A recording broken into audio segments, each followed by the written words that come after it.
আমি এখানে একটা মেথডকে কল করি, গেট ডেটা এই নামে একটা মেথড কল করলাম। তো দেখেন এই ক্লাসের ভিতরে কিন্তু এই নামে কোনো মেথডই নাই।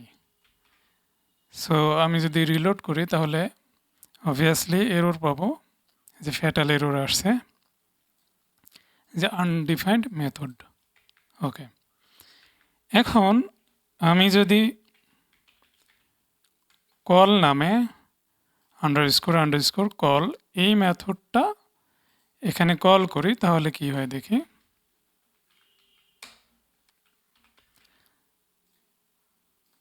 এই যে দেখেন, তার মানে এই মেথডটা এখন কাজ করছে। বাট এখানে যদি এই নামে মেথড থাকে তাহলে কি হবে, পাবলিক মেথড যদি থাকে, দেখেন এখন এটা লোড হলো, তার মানে এই মেথডটা কাজ করছে। সো যদি মেথডটা থাকে, পাবলিক হিসেবে থাকে, তাহলে আর এটা কাজ করবে না। কিংবা মেথডটা আছে কিন্তু সেটা প্রাইভেট কিংবা প্রোটেক্টেড, তাহলে কিন্তু আবার এই মেথডটা কাজ করবে। এই যে এখন আমি দেখি যে কল এই মেথডের ভিতরে আমরা দুইটা প্যারামিটার অ্যাড করেছি, দুইটা অ্যাড করতে হবে। আমি যদি একটা রিমুভ করে দিই তাহলে কিন্তু এরর আসবে। তার মানে দুইটা প্যারামিটারই এখানে রিকোয়ার্ড। তো আমি প্যারামিটার দুইটাতে কি কি পাচ্ছি, নেমে আমি পাচ্ছি এই যে গেট ডেটা, মানে এই যে মেথডটার নাম পাচ্ছি। এখানে যদি আমি এবিসি দিই তাহলে এবিসি পাবো। ওকে, আর আর্গুমেন্টস, এই আর্গুমেন্টসের মাধ্যমে আমি কি পাবো, এর মাধ্যমে আমি এই মেথডের ভিতরে আমি যেসব আর্গুমেন্ট পাস করব সেইগুলো আমি এই প্যারামিটারের মাধ্যমে পাবো। এখন বাই ডিফল্ট এখানে আমি শুধু একটা ব্ল্যাঙ্ক অ্যারে পাবো। এই যে ব্ল্যাঙ্ক অ্যারে, মানে এর ভিতরে কিছুই নাই। কিন্তু আমি যদি ধরেন এখানে আমি 5 অ্যাড করি, এই যে দেখেন অ্যারে পাচ্ছি, এবং প্রথমে হলো 5, আবার কমা দিয়ে যদি আমি 10 ইউজ করি আবার 10 পাবো। এই যে সেকেন্ড যে আইটেমটা আছে সেখানে আমি 10 পাচ্ছি। আবার এখানে যদি আমি একটা স্ট্রিং ইউজ করি, ধরেন হাই অথবা হ্যালো লিখলাম, তাহলে থার্ড আইটেমে গিয়ে আমি স্ট্রিংটা পাচ্ছি। তো এটা হলো অ্যারে, এখানে অ্যারে হবে। ওকে, যাই আমি এখানে অ্যাড করি সব অ্যারের ভিতরে অ্যাড হবে। আমি যেহেতু এই যে মেথডটার নাম পাচ্ছি আর সেই মেথডটা আমার ক্লাসের ভিতরে আছে কিন্তু প্রোটেক্টেড, সো আমি যদি এখন এটা কল করে দিই যে দিস, এই নেমটা কি, নেমটা হলো এই মেথডের নাম, তার মানে ডলার নেম, এই নেমে আমি শুধু এই নামটুকু পাচ্ছি, বাট কল করতে হলে আমাকে আবার ফার্স্ট ব্র্যাকেট ইউজ করতে হবে, তাহলে কিন্তু এই মেথডটা এখানে কল হয়ে যাচ্ছে। এই যে এইটাই ইকো হয়েছে, তার মানে এই মেথডটা কাজ করছে। আচ্ছা, তো এইভাবে কল না করে আমরা একটা কাজ করব, যে মেথডটা অ্যাকচুয়ালি কারেন্ট ক্লাসের ভিতরে আছে কিনা, এক্সিস্ট করে কিনা সেটাকে চেক করব, তারপরে এটা কল করব। এটাই হলো best way. So if condition দিলাম যে মেথড এক্সিস্ট, এখানে কি কি লাগবে, ক্লাস অর অবজেক্ট প্রথমে। সো কারেন্ট ক্লাসের ভিতরে তো আমরা জানি ডলার, তারপরে দিস, তারপর কমা, তারপরে হলো মেথডের নামটা দিতে হবে। নাম কোনটা, এই যে এটা নাম দিলাম, তাহলে এটা চেক করছে যে মেথডটা এক্সিস্ট। যদি এক্সিস্ট হয়, যেহেতু আমাদের মেথডটা আছে, তাহলে আমি এটাকে কল করে দিব এখানে। ওকে, ঠিক আছে এই পর্যন্ত।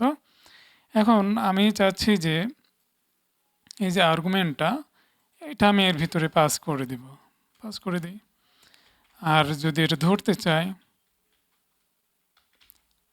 একটা প্যারামিটার দিয়ে আমি ধরলাম, এটা আমি দেখি এখানে ভারডাম করে, যেহেতু এটা অ্যারেটা দেখতে হলে আমাকে এইভাবে অ্যাড করতে হবে। এই যে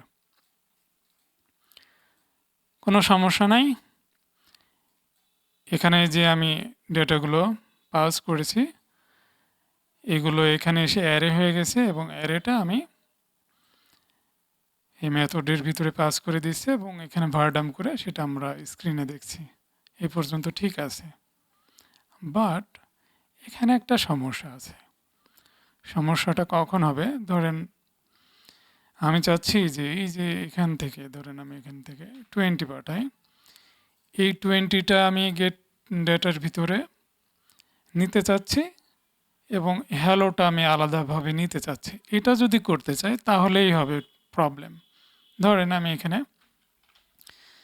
আমি ডেটা টাইপটা এখানে ডিক্লেয়ার করে দিই যে ডেটা টাইপটা হতে হবে অবশ্যই ইন্টিজার। এখানে ধরেন আমি দিলাম নাম, জাস্ট একটা নাম দিলাম, প্যারামিটারের নাম। এই প্যারামিটার দিয়ে আমি হলো এটা ধরব। তো এখান থেকে আমি পাস করছি কি, সব আর্গুমেন্ট, অ্যারেটা এখানে আমি পাস করে দিয়েছি। যেহেতু এখানে অ্যারে পাস হচ্ছে আর এখানে মেথডটা কল হচ্ছে, কল হয়ে প্রথমেই চেক করছে যে আমি যে আর্গুমেন্টটা পাস করছি এটা অ্যারে, কিন্তু এখানে আছে হলো ইন্টিজার, তখনই আমার এখানে এরর চলে আসবে। চলে আমরা দেখি, এই যে এররটা চলে আসলো।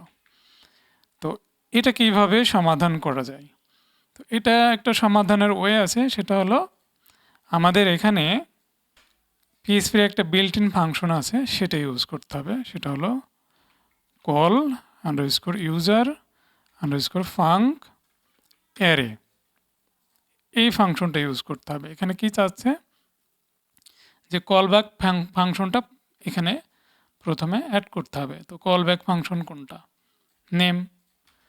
সো আমি যদি নেম এইভাবে এখানে অ্যাড করে দিই তাহলে কি হবে, হবে না। কারণ এর আগেও আমরা দেখেছি যে ক্লাসের ভিতরে এইভাবে একটা ফাংশনকে কল করা যায় না। এটার একটা ওয়ে আছে, সেটা হলো অ্যারের মাধ্যমে করতে হবে। আমি অ্যারের ভিতরে রাখলাম নেম, প্রথমে দিতে হবে কারেন্ট যে অবজেক্ট মানে যে ক্লাস দিস, তারপরে কমা, তারপরে ফাংশনের নাম মানে মেথডের নাম।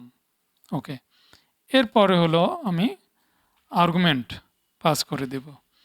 এই আর্গুমেন্টের মাধ্যমে কিন্তু আমি এটাও পাচ্ছি, এটাও পাচ্ছি। এখানে কি অ্যারে ছিল না, এখন কি হবে, এই যে আমি যে ফাংশনটা ইউজ করেছি অ্যাকচুয়ালি এই অ্যারেটা সব ভেঙে ভেঙে মানে সিঙ্গেলভাবে আলাদা আলাদা হয়ে এখানে আসবে। তার মানে প্রথমে যেহেতু আমি এখানে দুইটা প্যারামিটার ইউজ করেছি, ফার্স্ট প্যারামিটারে আমি 20 পাবো এবং সেকেন্ড প্যারামিটারে আমি পাবো হ্যালোটা। তো দেখতে হলে আমাকে এখানে এইভাবে ইউজ করি। তাহলে মনে রাখবেন যে প্রথমে এখানে আমি 20 পাবো, দেন হ্যালোটা পাবো। এখানে রিলোড করি, এই যে প্রথমে আসছে 20, এটা হলো ইন্টিজার ভ্যালু, তারপরে হলো হ্যালো স্ট্রিং ভ্যালু। আচ্ছা, এখন যদি আমি এখানে ইন্টিজারের পরিবর্তে একটা স্ট্রিং ইউজ করি তাহলে কি হবে, এই যে আবার এরর। তার মানে এখানে আমাকে ইন্টিজার ভ্যালু ইউজ করতে হবে। এখন ধরেন আমি চাচ্ছি যে আমি এখানে একটা অ্যারে পাস করতে পারবো, তাহলে এটাকে আমি এভাবে অ্যারে বানিয়ে দিই, দিয়ে আমি এখানে ওয়ার্ল্ড লিখলাম কমা কমা দিয়ে, যাই লিখি না কেন সমস্যা নাই। এখানে আমি 50 অ্যাড করলাম ইন্টিজার। ওকে, সো এটা হবে অ্যারে, তাই না। আমি এখানে ডেটা টাইপটা ডিক্লেয়ার করে দিলাম, রিলোড করি, এই যে প্রথমে ইন্টিজার দেন তারপরে হলো অ্যারে, এবং এই অ্যারের ভিতরে হ্যালো আছে, ওয়ার্ল্ড আছে, এবং লাস্ট যে আইটেম 50 অ্যাড করেছি সেটা হলো ইন্টিজার। আমি চাইলে আরও কমা দিয়ে এখানে লাস্টে এখানে কমা দিয়ে আরেকটা কিছু অ্যাড করতে পারি। ধরেন আমি এখানে অ্যাড করলাম 100। ওকে, এখন আমি যদি রিলোড করি কোনো সমস্যা নাই, কোনো এরর আসবে না। বাট এইটা যদি আমাকে নিতে হয় তাহলে আবার আমাকে কমা দিয়ে আরেকটা নাম দিতে হবে, এটাও ইন্টিজার ভ্যালু। আমি এখানে নাম দিই হলো প্রাইস। এই প্যারামিটারের মাধ্যমে এখন আমি 3 নম্বর, দেখেন প্রথম ভ্যালুটা আমি এই প্যারামিটারের মাধ্যমে ধরছি, সেকেন্ড যে অ্যারে ডেটা সেটা আমি এই প্যারামিটারের মাধ্যমে এখানে ধরছি, এবং থার্ড এটাকে ধরতে হলে আমাকে আবার আরেকটা প্যারামিটার এখানে অ্যাড করতে হবে। আর এই সব কিছুই কিন্তু আর্গুমেন্টের ভিতরে আছে, এখানে আমার কিছু করা লাগছে না এখন আর। ওকে, সো আমি এখানে যদি আবার কমা দিয়ে প্রাইস অ্যাড করি তাহলে আমি আবার এখানে প্রাইসটাই যে এখানে পেয়ে যাচ্ছি। ওকে, এইভাবে। আচ্ছা, তো এখন ধরেন আমি এখান থেকে এটা উঠিয়ে দিলাম, দিয়ে আমি এখন দুইটা কোলন ইউজ করলাম, তাহলে কি হবে? দুইটা কোলন মানে কি? এটা হলো ক্লাসের ভিতরে একটা স্ট্যাটিক মেথডকে কল করছে, পাবলিক স্ট্যাটিক মেথড। রিলোড করি, এই যে দেখেন আবার এরর। সো এইভাবে যদি একটা স্ট্যাটিক মেথডকে ক্লাসের বাইরে থেকে কল করা হয় এবং সেই মেথডটা যদি ক্লাসের ভিতরে না থাকে কিংবা আছে বাট সেটা প্রোটেক্টেড বা প্রাইভেট মেথড, তাহলে তখন আমি যদি এখানে কল স্ট্যাটিক নামে এই মেথডটা এখানে, এই যে ম্যাজিক মেথডটা এখানে যদি অ্যাড করি তাহলে আবার কাজ করবে আগের মতো, যেভাবে এখানে কাজ করছিল ওইভাবে। রিলোড করি, এই যে দেখেন এই প্রথমে নেম আর কি, নেম ইজ গেট ডাটা, নেমটা পাচ্ছে, এবং আর্গুমেন্ট এখানে যেহেতু এখানে আমি কিন্তু কল ইউজার ফাঙ্ক অ্যারে এই ফাংশনটা ইউজ করি নাই, যার কারণে পুরাটাই অ্যারের ভিতরে চলে আসছে। দেখেন এই যে প্রথমে হলো 20, তারপরে এই যে এটা পুরোটাই অ্যারে, যেহেতু আমি এখান থেকে অ্যারে পাস করেছি, এবং লাস্টের আইটেম। তো আশা করি বুঝতে পেরেছেন। এইসব ম্যাজিক মেথড নিয়ে কিন্তু আমরা অ্যাডভান্স লেভেলে কাজ করতে পারি। তো নেক্সট ভিডিওতে আরও যেসব ম্যাজিক মেথড আছে ওইগুলো নিয়ে আলোচনা করব। ভালো থাকবেন।